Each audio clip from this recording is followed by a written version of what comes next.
এখানে? আজকে তো আমাকে কারো চোখেই পড়ছে না, অথচ এই মানুষটাই আমাকে দেখেছিল।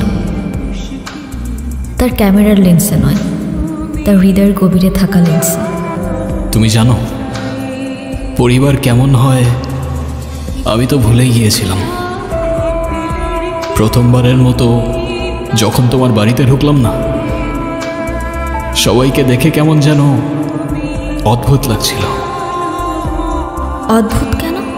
কারণ আমি কখনো কল্পনাও করিনি যে একটা বাড়ির ভেতরে ঢুকলে এমন নতুন একটা দুনিয়া খুলে যেতে পারে।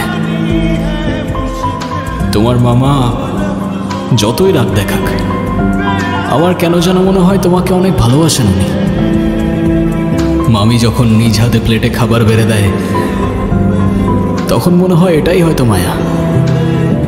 আর নানু ভাই যখন চোখে চোখ রেখে ভাই বলে ডাকেন, তখন মনে হয় আমি আর একা নেই। আমি তো শুধু অভিনয়ের নামে এসেছিলাম। এখন অভিনয় করতে করতে যে আমি তোমার পরিবারের মায়ায় পড়ে যাব, সেটা আমি বুঝতে পারিনি। তুমি চাইলে এখনই সব শেষ করে দিতে পারো। এই মিথ্যে, এই বোঝা আর তোমাকে বইতে হবে না। এতে তোমার জন্যই ভালো হতো, কিন্তু তোমার পরিবারের সামনে তোমার সম্মানটুকু তো আর আমি নষ্ট করতে পারবো না। এই পরিবার আমার পরিবারেরই মতো। এই ঘর, এই দেয়াল, এই পরিবারের মানুষগুলো সব আমি মনে মনে চাইতাম। আর ওর ভালোবাসার মানুষটাকে বোঝানোর চেষ্টা করছিল যে আমাকে বিয়ে করো, না হলে আমি অন্য কারোর হয়ে যাব। কিন্তু সেদিন সেই মানুষটা চলে গিয়েছিল, আর তার সঙ্গে অনুর ভরসাটাও হারিয়ে গিয়েছিল। আর তাই ও দাঁড়িয়েছিল একা একা মৃত্যুর কিনারায়। আতিফ, আমি তোমাকে মিথ্যে বলেছিলাম। আমি প্রেগনেন্ট না। ভেবেছিল আমি আত্মহত্যা করব, কিন্তু আতিফের কেউ না থাকা, অন্যের জন্য ভাবার কারণে আমি প্রেগনেন্সির মিথ্যে নাটক সাজাই। রাফিসের যাওয়ার সমাজের কথা ভেবেই আমি আতিফকে মিথ্যা বলি। এই মিথ্যেটাও তো তোমার ভালোবাসার মানুষকে পাওয়ার জন্যই বলেছিলে না?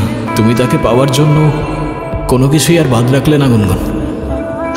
আর তাই হয়তো তোমার তাকদির আজ তাকে তোমার কাছে এনে দিয়েছে।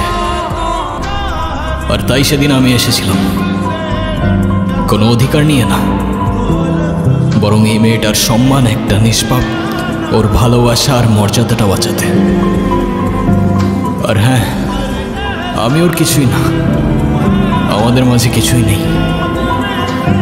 এই সবটাই ছিল অভিনয়, আর এই অভিনয়ের শেষটাও আমি লিখে দিয়ে যাচ্ছি। চলে যাচ্ছি আমি। যদি কোনো ভুল করে থাকি মাফ করবেন সবাই। তুমি ফিরেছ ঠিকই, কিন্তু ফিরেছ নিজের জন্য, ভালোবাসার নামে নিজের স্বার্থ নিয়ে। আরে কি বলতেছো তুমি এসব? আরে এসব কিচ্ছু না। আরে আমি তো চুপ। তোমার মুখ থেকে আর একটা শব্দও না। আজ আমার নিজের উপর রাগ হচ্ছে। আমি তোমাকে ভালোবেসেছিলাম। তুমি জানো আমি তোমার জন্য কি কি করেছি? তোমার জন্য আমি আমার ইচ্ছের বিরুদ্ধে গিয়ে আমার ফ্যামিলির সাথে মিথ্যে নাটক করেছি।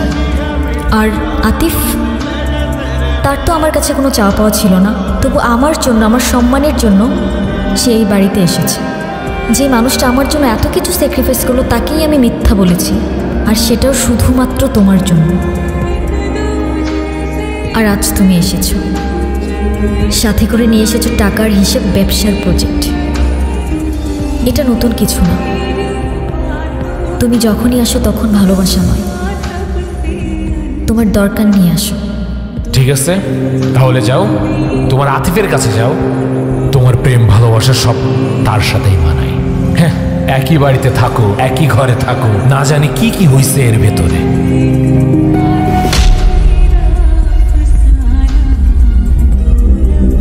আমি তোমাকে ভালোবাসি না।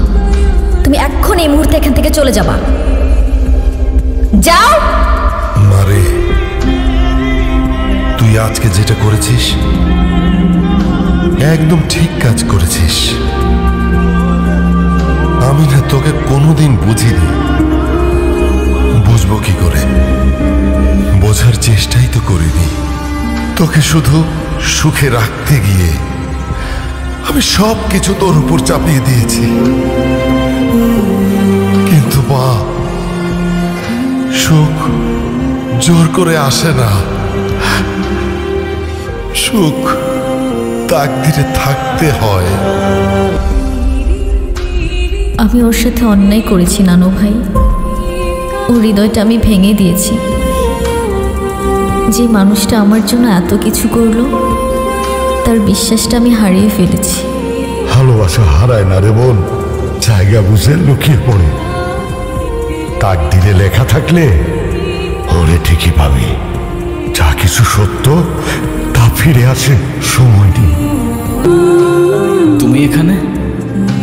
আজকে তো আমাকে কারো চোখেই পড়ছে না, অথচ এই মানুষটাই আমাকে দেখেছিল। তার ক্যামেরার লেন্সে নয়, তার হৃদয়ের গভীরে থাকা লেন্সে। সে দেখেছিল এমনভাবে যেভাবে দেখা যায় দুপুরের মায়া ভরা রোদ, যেভাবে অনুভব করা যায় না বলা ভালোবাসা। আমি ছিলাম হয়তো তার ফ্রেমের বাইরের কেউ, তবু সে আমায় রেখেছিল তার গল্পে। দেখেছিল এমনভাবে যেভাবে দেখে শুধু সে, যার চোখে ভালোবাসা জন্ম নেয় নিঃশব্দে, নিঃস্বার্থে। এই এই তুমি এই কথাগুলো কিভাবে জানলা? এখন আর এসব জেনেও কি? সে তো তার তাকদিরে লেখা মানুষকে পেয়েই গেছে।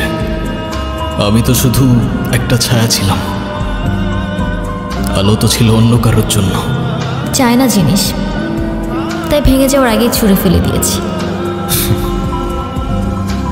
আমি আমার ক্যামেরায় অনেক কিছু দেখি জানো, আলো, ছায়া, রং, মানুষের মুখ। মুহূর্ত ধরে রাখি ফ্রেমে। তবে আমার সবচেয়ে পছন্দের ছবিটা কখনো আমার ক্যামেরায় তুলে উঠতে পারিনি, কারণ সেই ছবিটা ছিল আমার কল্পনায়।